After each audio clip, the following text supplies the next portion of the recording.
Hey Reed, what's going on? Not much, Matt. Thanks for having me on. This is great.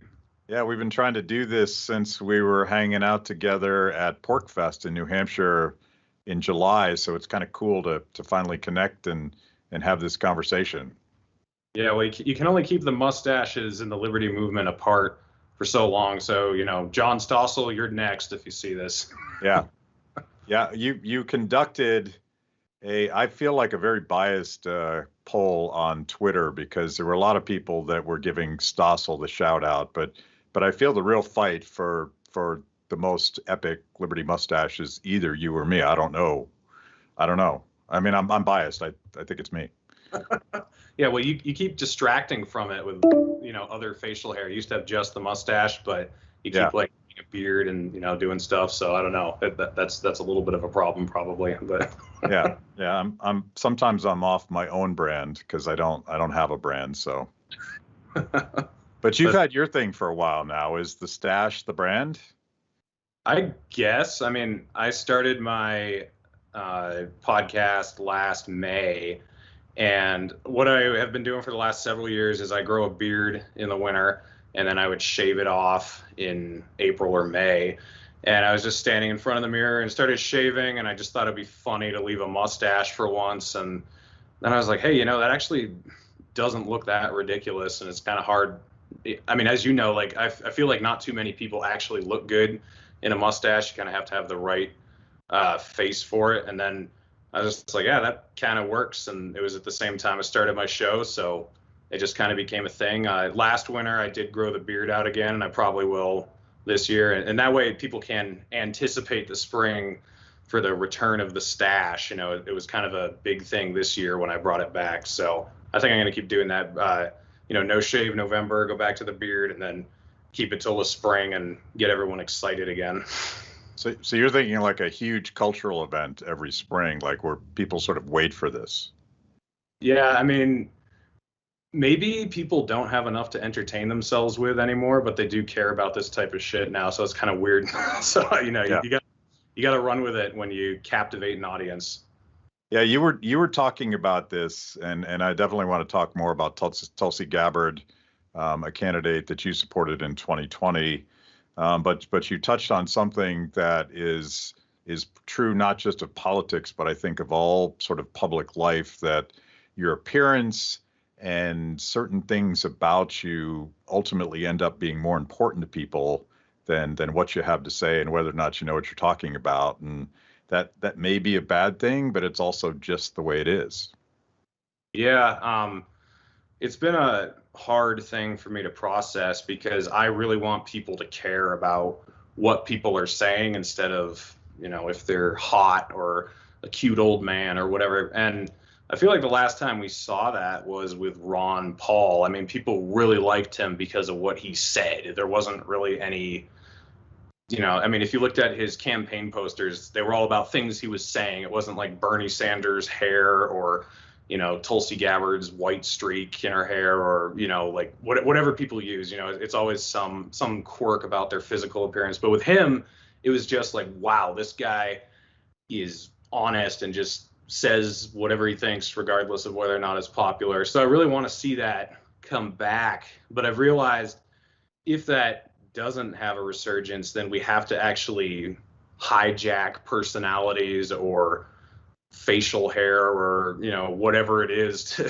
try to get people's attention and run with it. So I've actually evolved over time, trying to, on Twitter I have a pretty fiery personality, and that wasn't the way I was when I first started there. I was actually pretty even keeled, but I realized you just don't get any traction, you don't get any attention. So you actually have to embrace some of the ideas that the people we hate, not their ideas, but their tactics that they use to push people toward your ideas. So it's been a kind of weird realization I've come to, but I think I'm getting the hang of it. I think I'm starting to figure out how to fine tune it and do it well.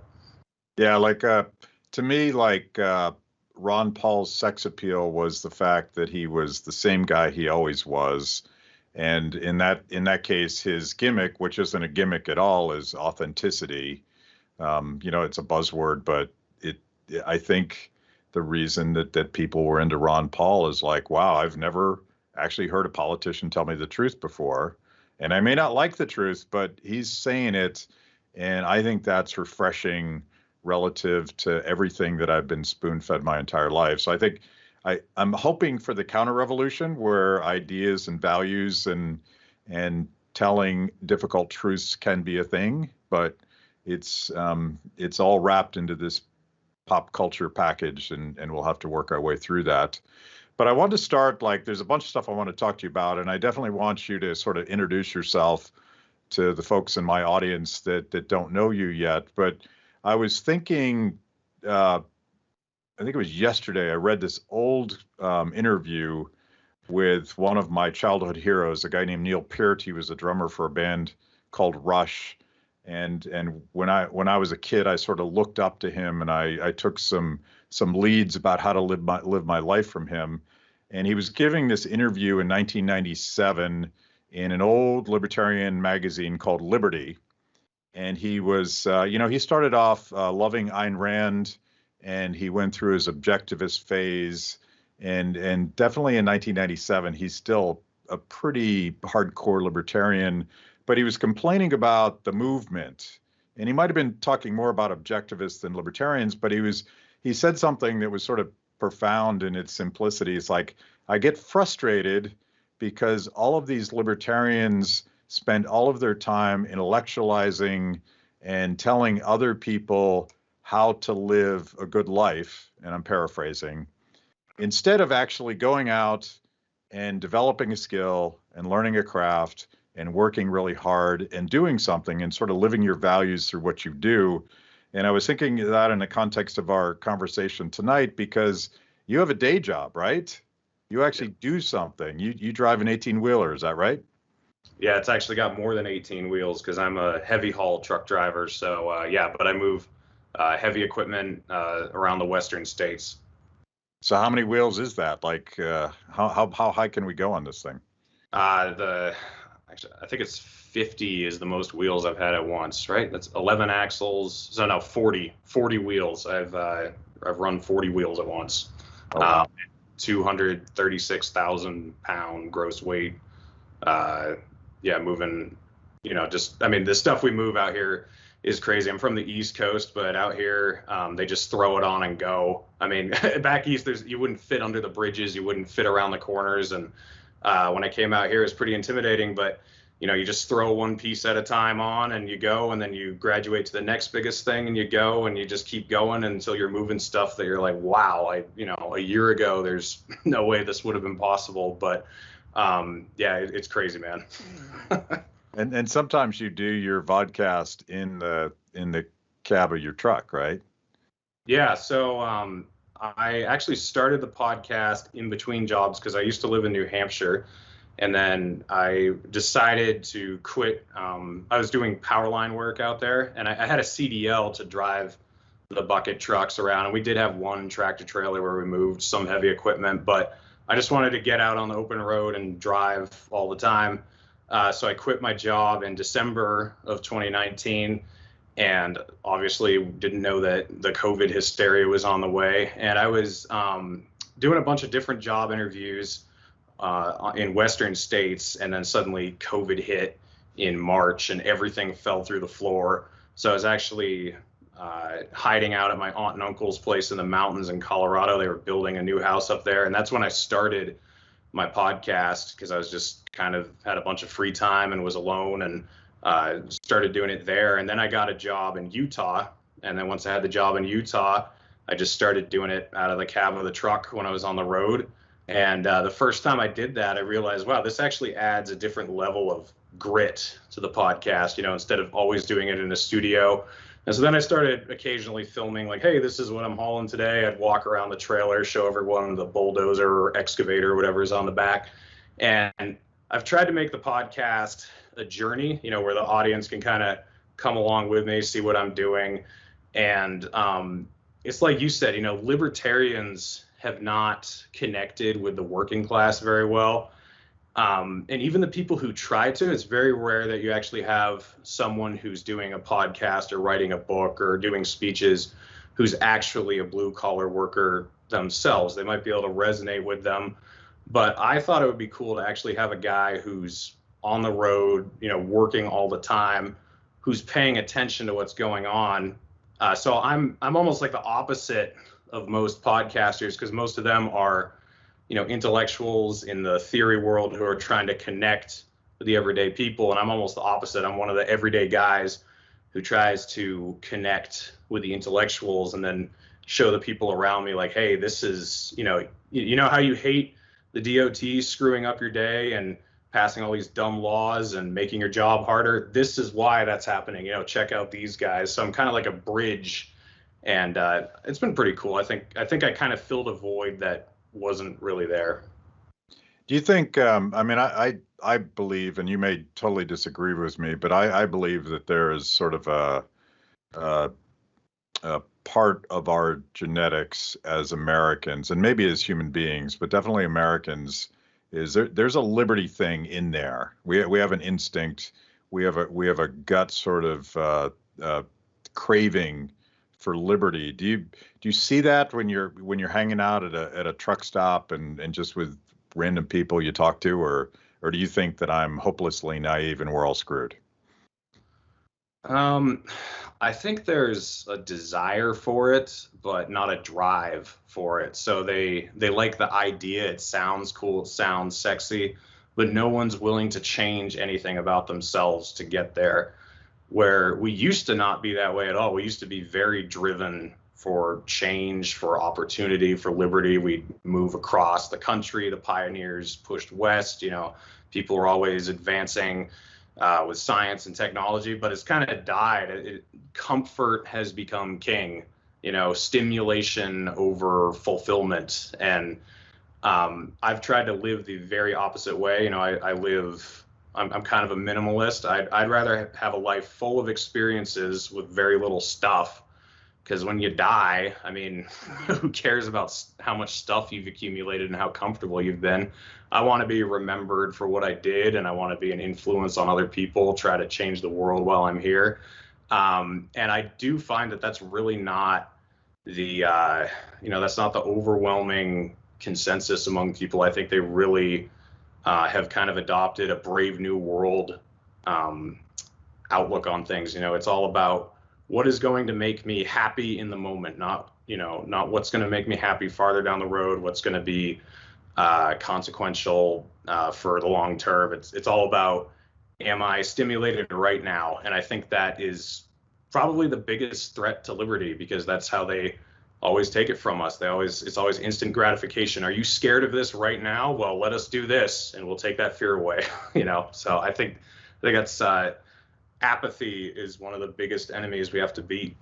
Yeah, like I would replace the word happiness with comfort, and I feel like it may be a battle between instant comfort. Do I feel safe? Am I satiated? Am I well fed?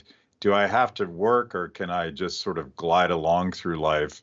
Versus like the pursuit of happiness and all that grit that you're talking about, and the discomfort that comes from trying to do something you don't know if you're going to be able to pull it off. It's pretty satisfying. I got to believe that gear, once you got it to where it needed to be for the first time, you're like, well, I was kind of scared shitless, but that was awesome. I did that. Yeah, oh, go ahead. Sorry. No, go ahead. It comes from my upbringing. My parents were, they were very hands off, and they were very, their philosophy was, when you go outside, just don't get killed and just come back before it's dark. And other than that, it was completely whatever you want to do. If you guys want to go hiking, if you want to go out in the woods where we can't even see you, if you want to, play with fireworks, whatever, like it was just pretty wild. And then when I was a teenager, it was still that way. Like they would let me drive 100 miles away with a couple of my friends and do a 30-mile backpacking trip over the weekend. And, I didn't even have a cell phone at the time. And, we could have gotten lost. We could have, frozen to death. Like I did hiking trips in the middle of the winter when it was 30 below zero. And they just let us do that type of stuff.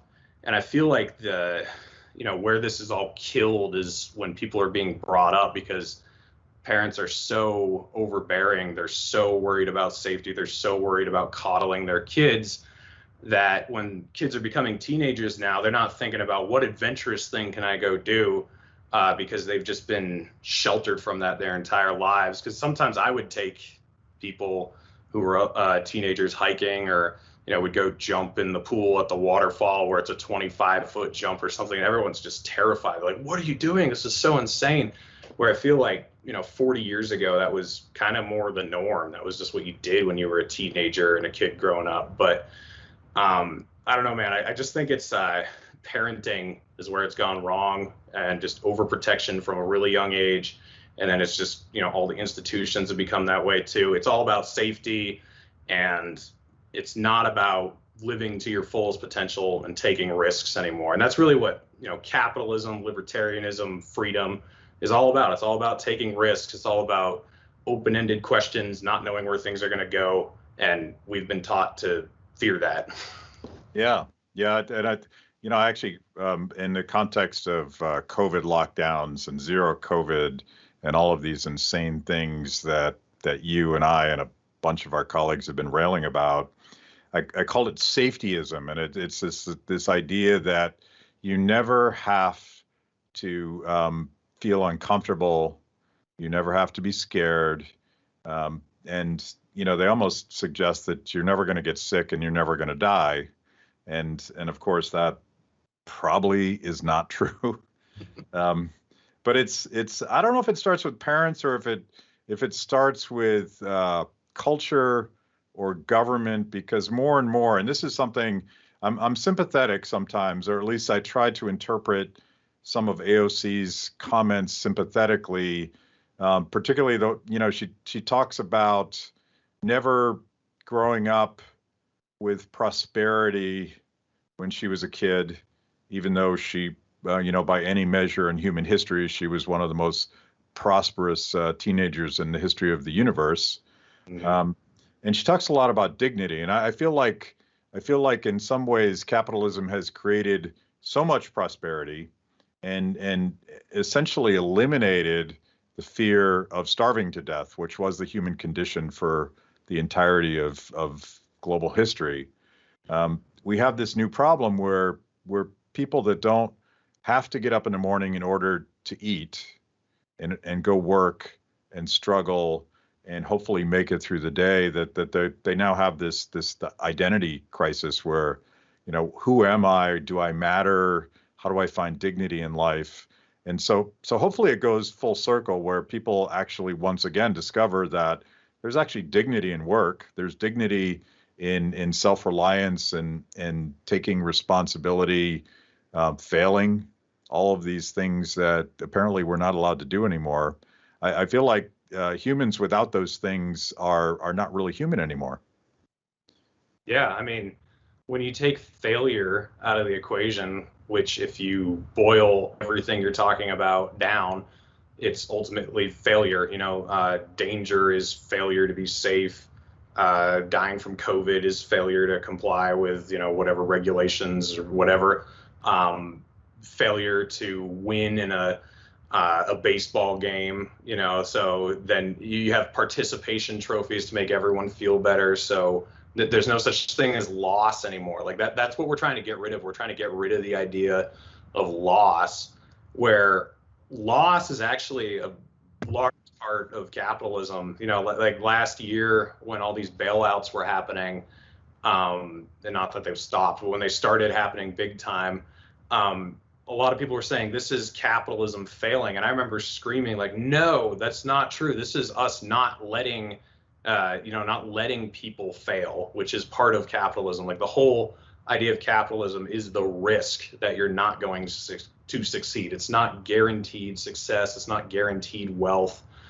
And so you're right. Like just by removing the risk factor, the possibility of failure, we have made ourselves inhuman, and we've removed the struggle. And when you remove the struggle, you also remove the feeling of triumph, because what would triumph without struggle, Yeah, the struggle, the journey, the process of failing and succeeding and finding new ways to work through things To me, that the satisfying moments in my life are typically preceded by great discomfort, professional or otherwise, where I had to sort of take a risk.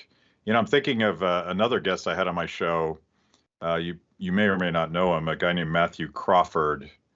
Do you know who this is? He wrote a book recently called Why We Drive. Yep, I actually listened to an interview he did about it. Yeah, like and you can certainly relate to this, but his whole point is that automation and automatic cars. He's got a big bug about that. But yeah, are you with him on this one? Oh yeah, completely. Part of it is I learned to drive a truck on a 10-speed transmission, and that was just exhilarating to me because I knew how to drive a 5-speed manual car, but when you get in a truck, it's you're shifting every few seconds, and when you get to a hill and you have a heavy load, you got to downshift, and so it just connects you with the machine. Like, you are an extension of the machine. It's not an upstairs downstairs relationship anymore. Like, you are there, you're part of it. And then these automatic trucks started coming out, like, kind of mainstream, like 10 years ago, and it just removed that completely. It also made, in my opinion, it's not as effective either, because trying to take a hill the right way, or if you get stuck in the snow, they're not as effective. But what it wasn't that automatic transmissions were so much better. It was actually that all these people just couldn't drive manual transmissions anymore, so they were switching them out. But luckily today, I drive an 18-speed manual transmission in the truck I'm in now. But I would honestly probably quit if they made me drive an automatic, because it just removes you from the equation. You're just a supervisor. You're no longer in the trench anymore. You're no longer, fighting the good fight anymore. And I'm a bit of a romantic, and I take this stuff a little bit too far, but I agree with him. Like, once you've removed people from not just driving, but just any process in general, like, everything is delivered, all your food is fast food. You don't learn how to fix anything anymore. Have you read Zen and the Art of Motorcycle Maintenance? Yeah. That whole idea of, like, when you're actually working on your machine, it gives you a whole different relationship with it and everything. I mean, we've just been completely removed from how our world works. And I think we actually saw the consequences of that last year, when everyone was hoarding everything and hiding in their houses because they didn't know how to do anything. Like, no one plants their own food anymore. No one knows how to stay self-sufficient for more than a couple days. And I don't think it's a good trend. So I'm 100% on board with Matthew Crawford with, what he talks about. And I actually haven't read the book. I've just seen the interview he did. But yeah, I think the more and more removed we get from how our world works, the less human we become, and the more out of control the world gets. Like, the more things progress without us actually being along for the ride. And, it gets kind of scary. We're kind of on the precipice of that happening right now, I think.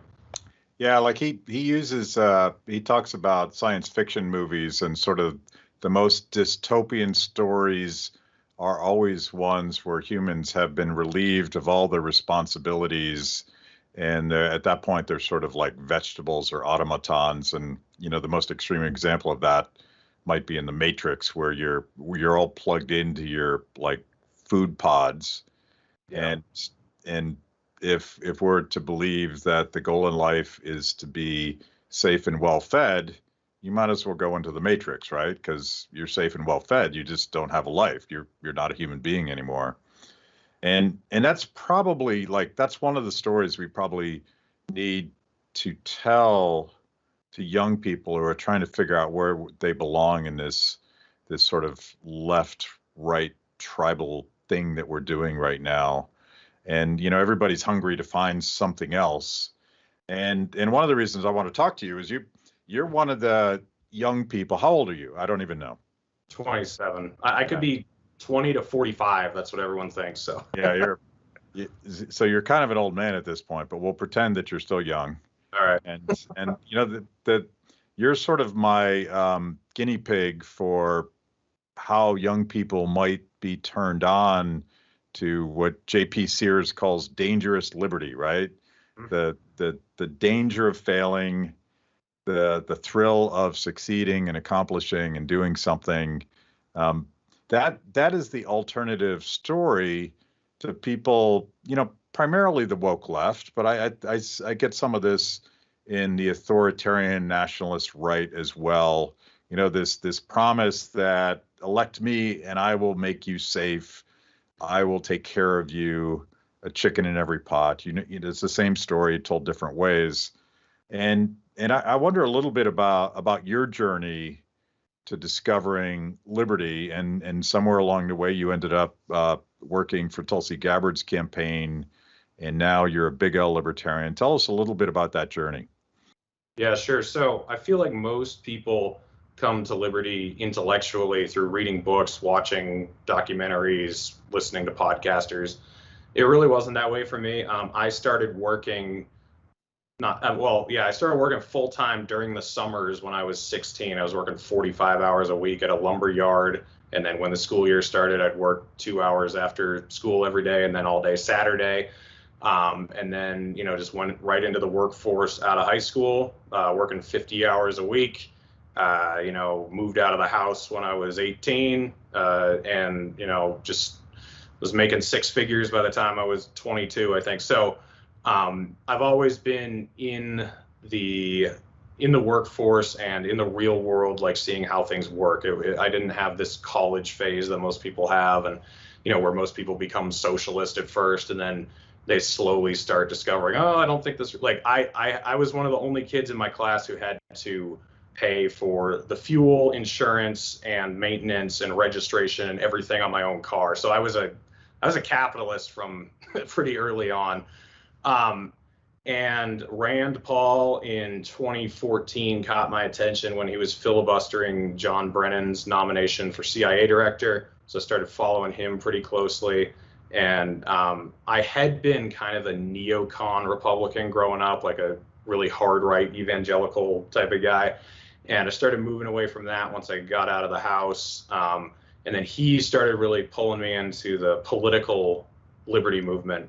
So I was 100% behind him in 2015, 2016, and then he, didn't do well. And I wasn't into Trump or Hillary, obviously. So I did end up voting for Gary Johnson, but I just wasn't impressed with his campaign or the Libertarian Party as a whole.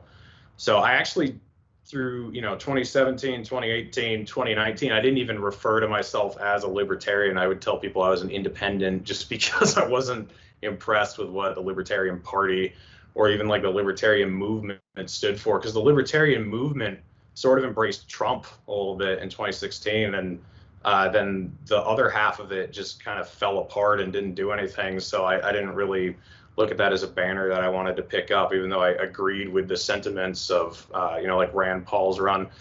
But I sort of threw national politics in the trash until Tulsi Gabbard started running in 2020. And I had no idea who she was. I'd never heard of her. I found out about her, I think, in like August or September of 2019.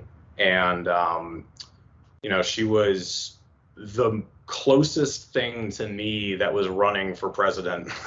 She was against, most of the overseas involvement. She wanted to end the Patriot Act. She wanted to end the war on drugs. She wanted criminal justice reform. She didn't like executive orders and the fact that the executive branch was gaining so much power.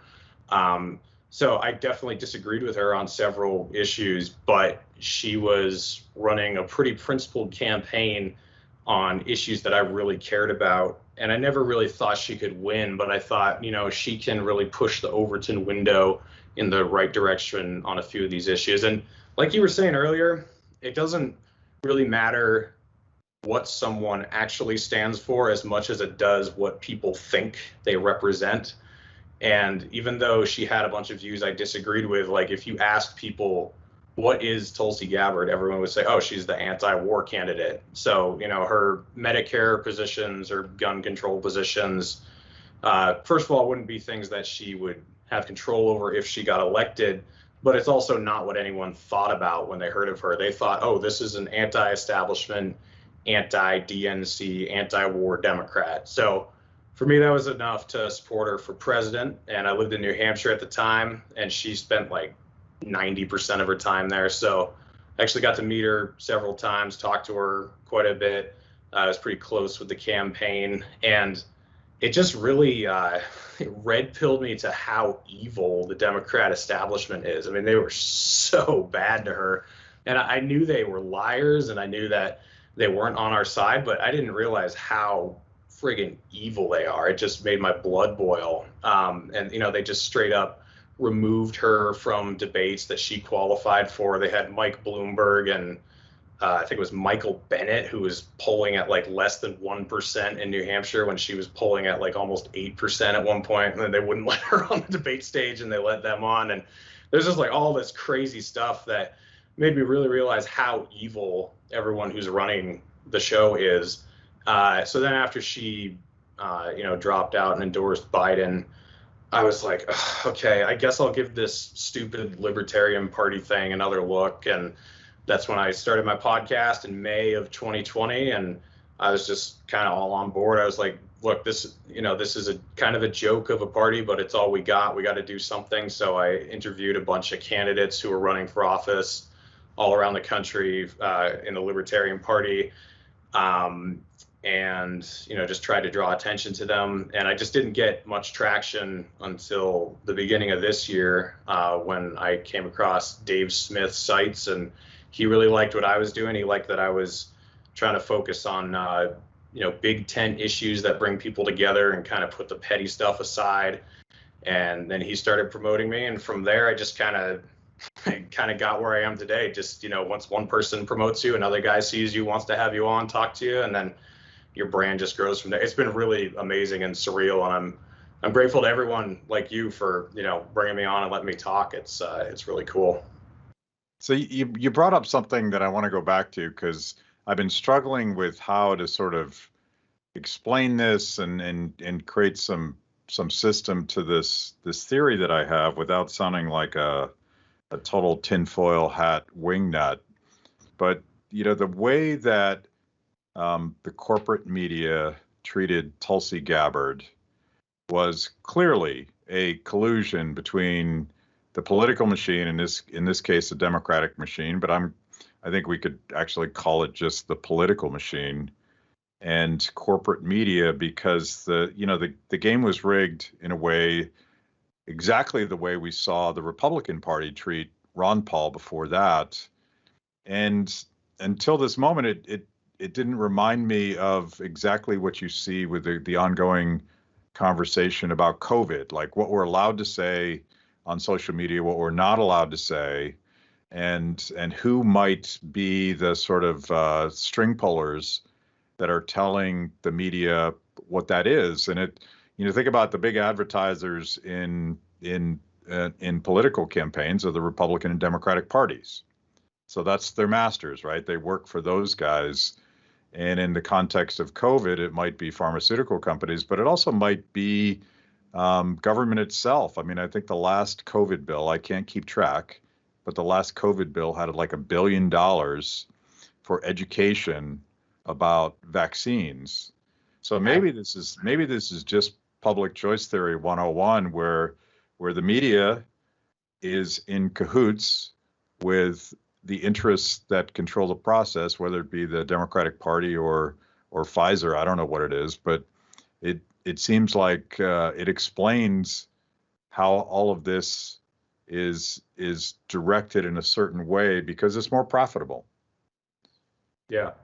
I mean, I think when I first started realizing that was the case in general was, when the media turned on Donald Trump for meeting with Kim Jong-un, like I was like, wait a second, I thought we were all worried that we were going to nuclear war. That's what you've been telling us the last couple of weeks. And now that he's meeting with him and establishing some sort of peace deal, now it's the worst thing in the world and you're upset about it. And that was when I realized, boy, these guys really suck. They're not on our side. They're just trying to stoke fear.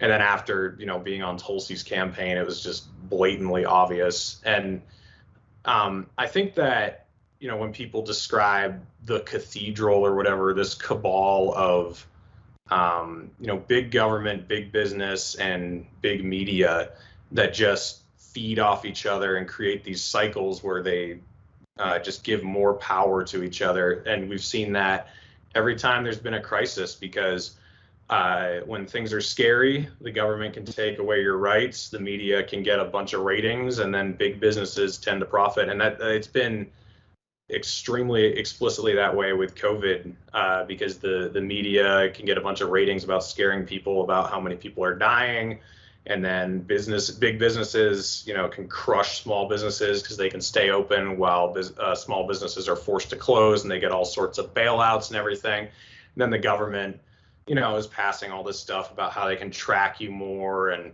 they're trying to get vaccine passports through, things like that. So I mean, it just happens every time, and I think they're getting a little sloppy with it now, because the vaccine passport, man, that's just really not popular. At least where I live, people really don't like that. In Utah, we just had a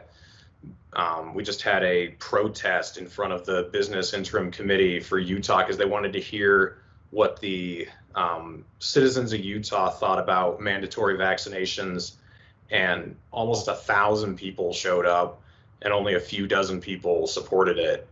So I think that they're getting a little bit too 1984, and they're not being smart with the Brave New World style, because I tend to think if you can pitch the government as your friend that's there to protect you from the evil bad guy, people are not going to push back as much. It's when you start telling them you are going to do this or else, that's when you start scaring people and they start pushing back. And that's kind of why I'm a little bit happy that Biden won the presidency, because Trump was sort of viewed as this purveyor of liberty when he really wasn't.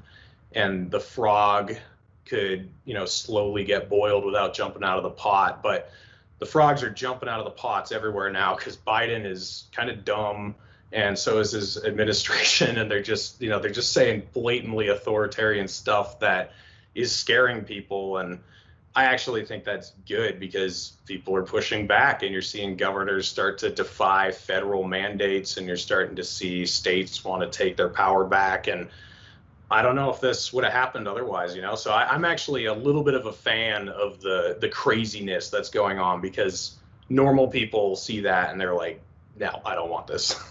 Yeah, it's kind of it's a wake up or a red pill or something, because to me, the lockdowns particularly have really been a war on the working class, and it creates haves and have-nots. And I suspect you're considered an essential worker, right? Because you're allowed to move your trucks and move products to all the laptop class, waiting for that to be delivered, right?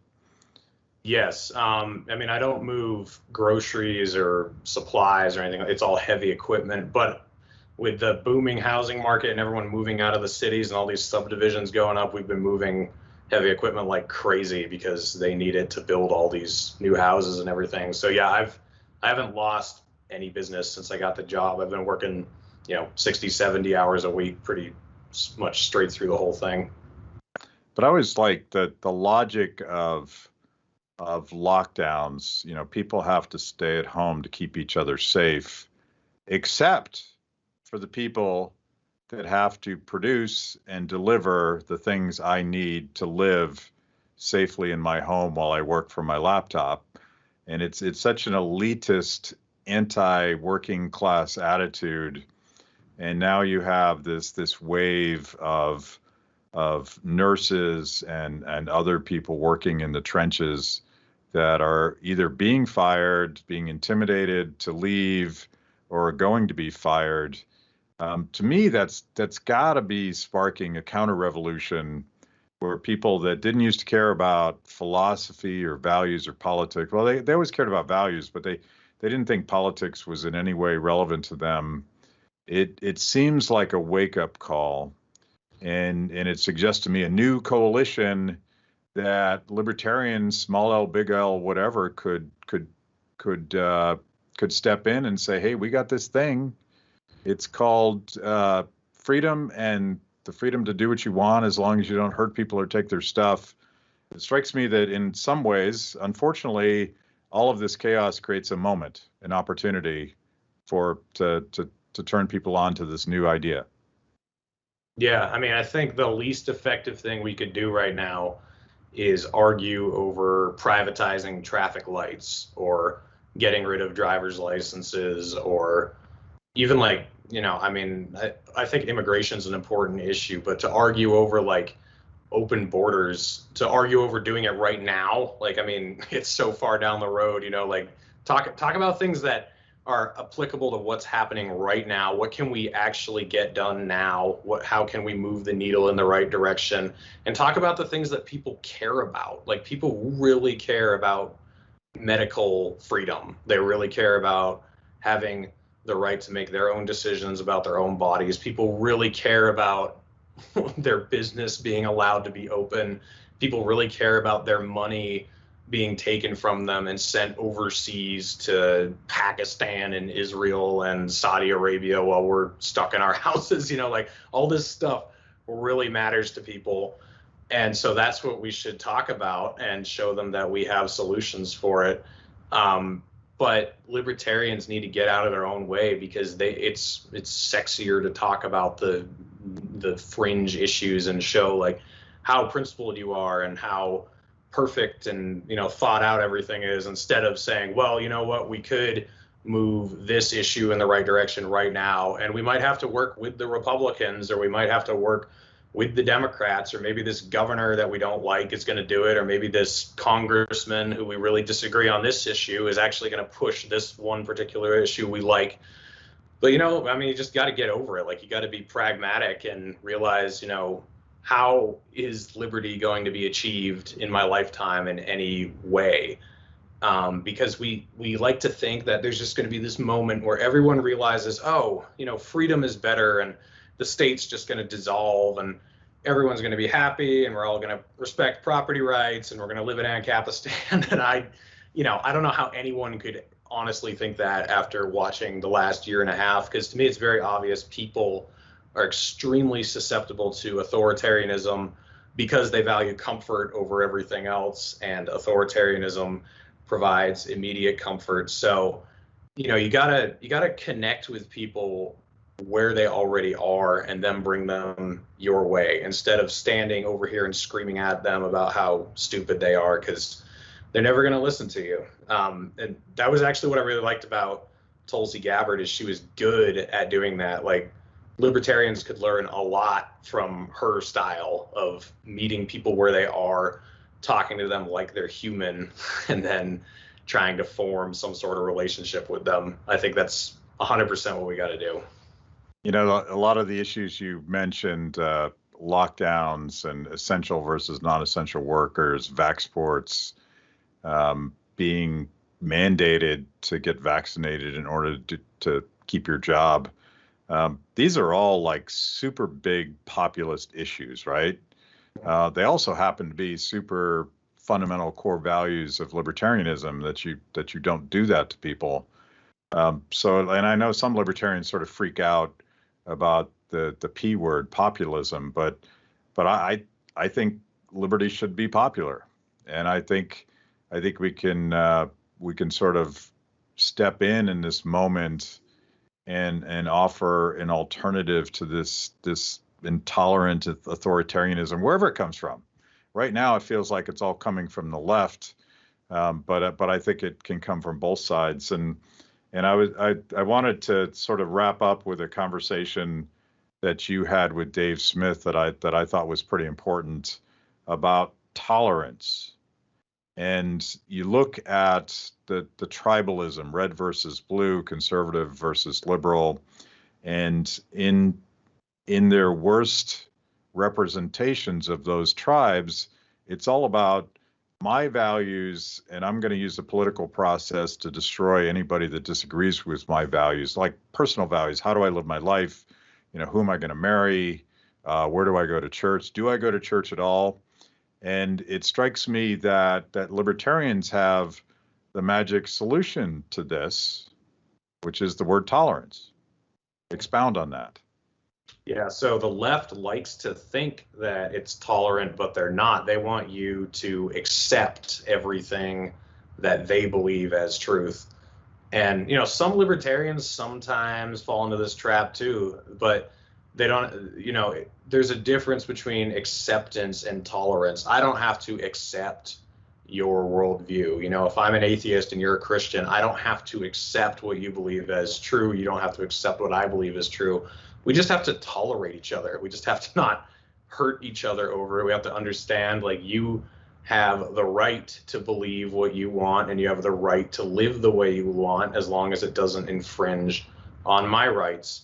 And I think this goes to abhorrent beliefs. You can have the worst beliefs in the world, as long as you're not going to use aggression to enforce them. Like, if you are a disgusting racist human being, but you're going to live on your property and leave people alone, other than trying to verbally converse with you and change your mind, I don't think I should do anything to you. I think you should be left alone as long as you're leaving people alone.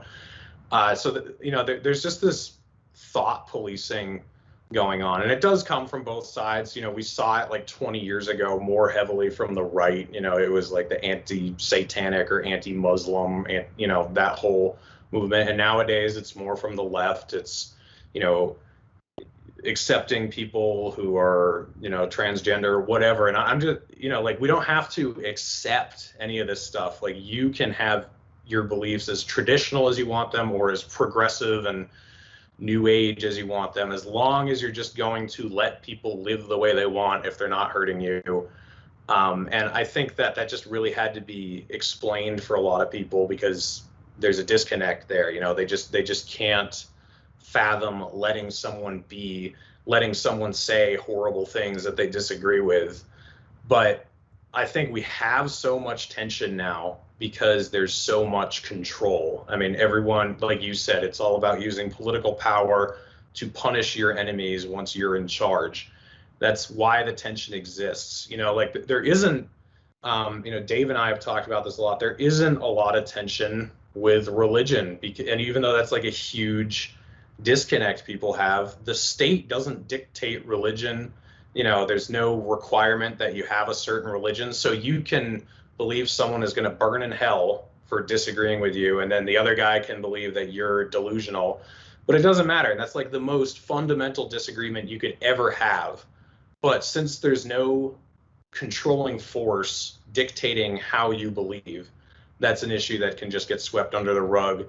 But something super dumb, like, what you think about Dr. Seuss, is somehow a huge issue now. And it's because of the system that is controlling everything, controlling information, controlling how you think, controlling how you speak. So if you remove control, I think you allow people to coexist. And that's the difference between tolerance and acceptance. Yeah, and once you remove that control and get to tolerance, I think what the machine is afraid of is that we might get to know our neighbor, who we disagree on some really important stuff, and still realize that our neighbor is actually a good person. And that's the danger for the people that want to exploit our fears and demonize the other, right? Because the core thing in politics is using demonization to scare us a lot about those other people and what they're going to do that we don't like. So like it all gets to the core libertarian value. And I guess you guys said this, but the first value is don't hurt people and don't take their stuff. Mm-hmm. But another one would be tolerance, and tolerance in some cases might get to acceptance. And you don't have to embrace someone else's personal choices, but you could say, like, you do you, I'm going to do me, and that's good enough. And Mike Lee, Senator Mike Lee, conservative from Utah, in a very different context, he says that the genius of the American system was that it was decentralized, and we said federalism and individualism was going to allow states and communities and individuals and families to make different choices, and yet we're all going to get along. That only works when we're free. And I think so. I think there are probably civil libertarians on the left and conservatives on the right that get this. But to me, this is the sweet spot. This is how libertarians connect. We could solve all the problems, but we just got to turn people on to the solutions. Yeah, one thing you said there that's so true is that the fear the establishment has is that we're going to realize your neighbor is a human. The other thing is you actually might end up agreeing with them on something if they talk to you about it. You know, that's what they're really scared of, and that's what not just the establishment but individuals are scared of. They're scared that, you know, I've established whatever belief this is, and if I talk to somebody else, they might say something that makes sense and makes me start questioning why I think this should be this certain way. And you know, that's where we've really got to hit hard. We've got to get people to want to know what is true instead of desiring instant comfort. You know, this all just really comes down to getting people away from caring about instant gratification and instant comfort, because it just leads you, you know, the road to hell is paved with instant comfort. I mean, that's how we got where we are now. I'm a huge fan of Mike Rowe, and you know, he talks about this stuff a lot with the workplace and just living. I mean, the stuff that we've been talking about in general, with the whole idea that safety is first. You know, that's not true. We've been told that forever, but of course it's not first. If safety was first, we wouldn't do anything. And now we're actually entering a society where safety is becoming actually first, and so we're not doing anything. And that also applies to the intellectual world. Like, safety first in an intellectual world is a very dangerous world, because you're not allowed to say a lot of provocative things that might make people think. You're supposed to shut it off and say what the status quo wants you to. So safety and instant gratification have got to go if we want to maintain liberty and freedom, and it's got to go in pretty much every corner of our world. So what you're saying is that the government should mandate that everyone has to learn how to drive a manual 40-wheeler. Is that right? Ironically, that might actually give us a better world. You know, maybe a mandate could help us. That might be one that I would support. That's not yeah. That's your career as a libertarian podcaster is destroyed at this moment.